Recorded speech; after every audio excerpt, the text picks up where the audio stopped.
Hi, this is Andrew, and you've stumbled upon my review of City of Brass by Uppercut Games, a small indie Australian studio. As far as I can tell, City of Brass is their first forte into PC and console gaming. It's been on Steam Early Access for a while before being released in May, I believe, of 2018. So let's take a look. The premise of the game is that you're some random desert wanderer who's exploring the famous City of Brass, some kind of Aladdin Arabian Nights themed city full of spooky boys and wizards. You have a variety of characters to do this looting and pillaging with. For example, here we have the Fool, who uses whips and swords. We have the Traveler, who's kind of like the female counterpart, identical, just kind of, changing up a little spice. Those are the two initial characters. Then you can go ahead and you can unlock other characters such as the Soldier, who uses a spear that you can summon back, the Brigand, who's quicker but throws daggers, the Hellion, who's kind of like a melee type, and then the Revenant, which is the spooky boy with the crossbow. So you travel through here. I'm going to show some gameplay, and you go through the city kind of exploring, gathering gold and resources that you can then use on these genies to either disable traps, get new allies, get new upgrades. And, it's a roguelite. When you die, you kind of go back to the beginning, you lose everything. There's a little bit of permanentness to it in the sense of that there's this kind of investment genie that you can run into, and you can give him gold to hold on to for your next run, just kind of like a, oh crap, I'm gonna die. But for the most part, each run is fresh and new. Now, the main two ways you interact with the world are this kind of sword and this whip, and they go back and forth with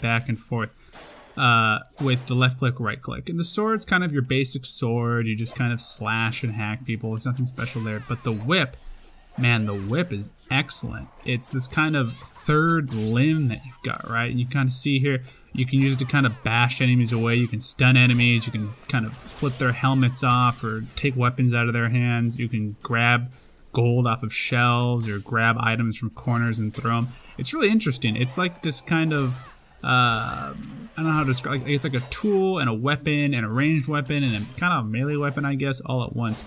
And the whip is really what I think is kind of the secret sauce of this game. Otherwise, it would be just kind of this kind of very simple, hacky kind of dungeon explorer game. But with the whip, you kind of get a lot of multitude of options. And you can get different whips. There's whips that you can use to stun people. There's whips that do extra damage. There's a whip that I like that's got extra long range on it. There's a whip that you can use and it makes like a little AoE knockback. You can use that to push people into traps or kind of push jewels and gems around. And it's really interesting.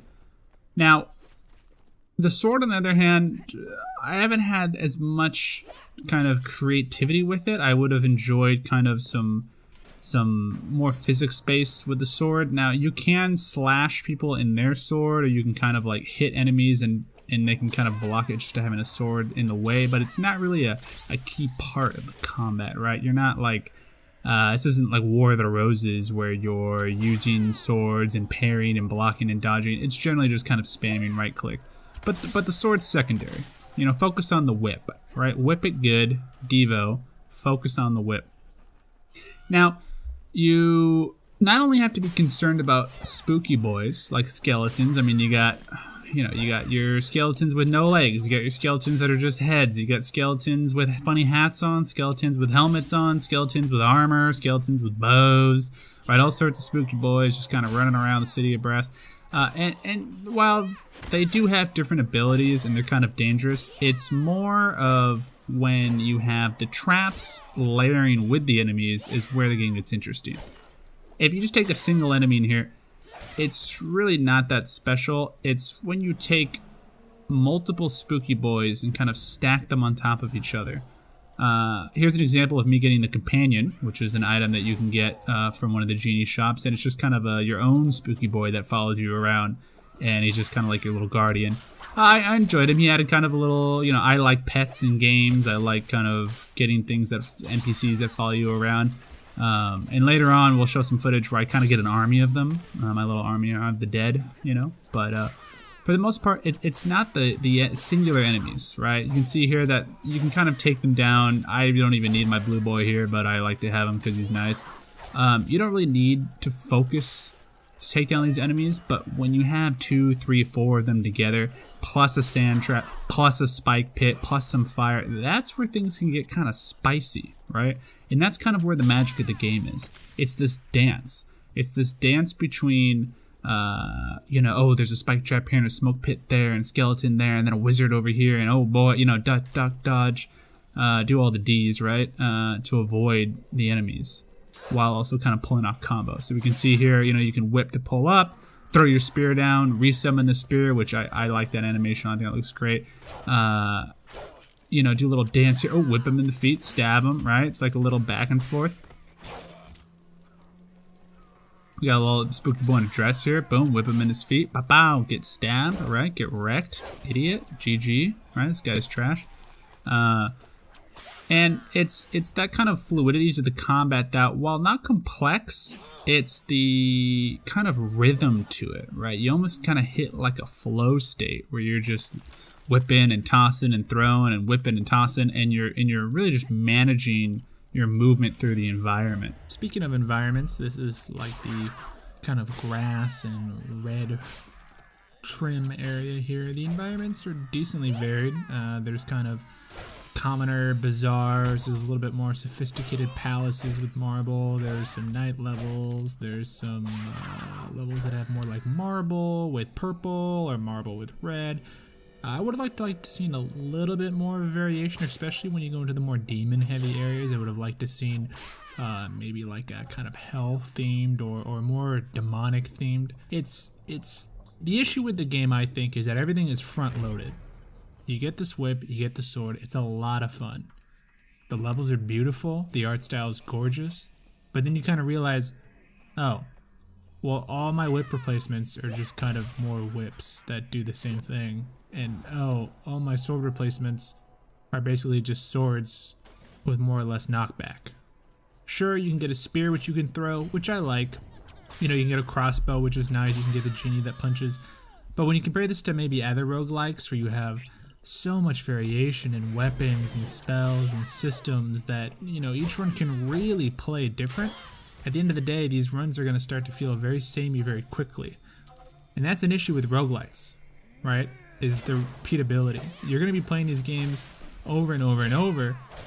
And so to have levels look so similar, to have enemies look so similar, right? There's like 15 spooky boys. And to have weapons kind of play so similar, it's hard to not kind of feel like you're playing the same thing over and over again. And again, sure, they have kind of a meta progression system that can encourage you to play more, but at the end of the day, getting a whip that hits a little farther or a whip that hits a little shorter kind of doesn't really feel that different. Now, I know when I play roguelites or roguelikes, I enjoy that kind of scientific experimentation, right? All the different pieces you can find, all the different items and spells and combos, and how they all fit together.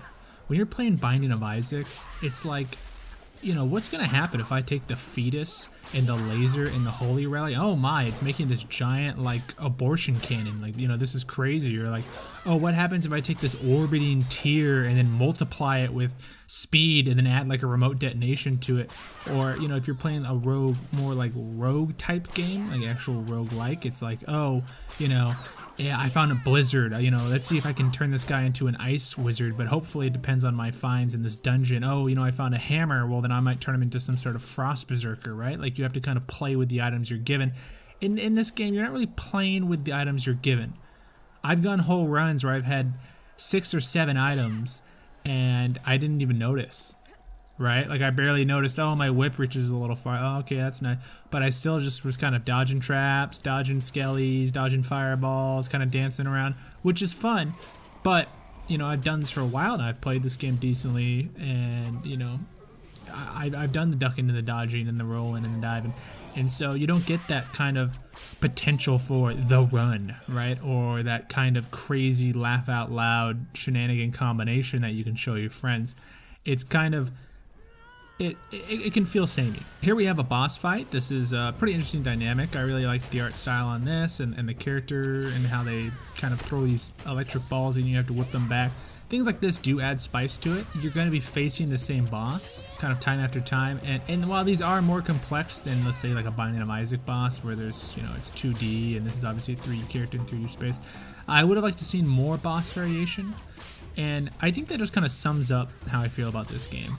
The mechanics are interesting, they're a lot of fun, you feel that flow state when you're playing, but there just needs to be more variation, more creativity, and I don't just mean like in pure numbers. I mean like take a lot of these items and just make them different, make them varied. Take a lot of these enemies, instead of a skeleton, make it like a warthog, you know, and instead of a legless skeleton, it's like a rabid robot or something, you know, just kind of anything to change the variation. Obviously you have an art style here and you have a theme that you're trying to hold to, but it's just so many skeletons and so many swords and so many whips and so much sand.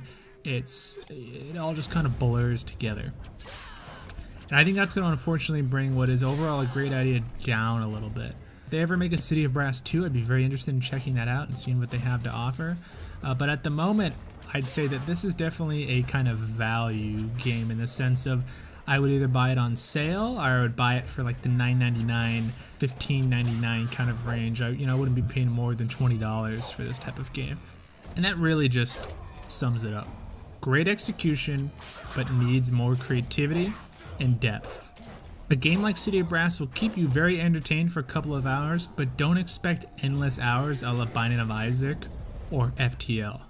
I understand now that the roguelike and roguelite genre is heavily impacted, and it's sad to see a game with such a unique idea of this kind of first-person, flowy, jumpy, trappy kind of it's almost like a first-person Spelunky in that sense, right? Where you have the environment, and the environment's out to get you, but it's also out to get your enemies, and you can lure your enemies, and you can trick your enemies, and it really does remind me of Spelunky, and I'm a huge Spelunky fan. Yeah, I've basically done everything but Eggplanted Yama in Spelunky, and a good example would be the meta of Spelunky, you know, the Onks and the City of Gold and all that stuff like that would have really, if added to this game, or, you know, an idea like that added to this game, would have added the depth that I was looking for. But at the moment, there's just, it's Spelunky Lite, right? It's Spelunky Lite, and it's unfortunate that they couldn't have done more, but I'm looking forward to whatever else Uppercut Studios is putting out, and I'm going to be keeping a close eye on them in the future. If you have any questions about City of Brass, feel free to reach out to me. I'd be happy to answer your questions, your comments, or concerns. And thanks for stumbling upon my video. So until next time, keep your whip handy because there might be a spooky boy around any corner.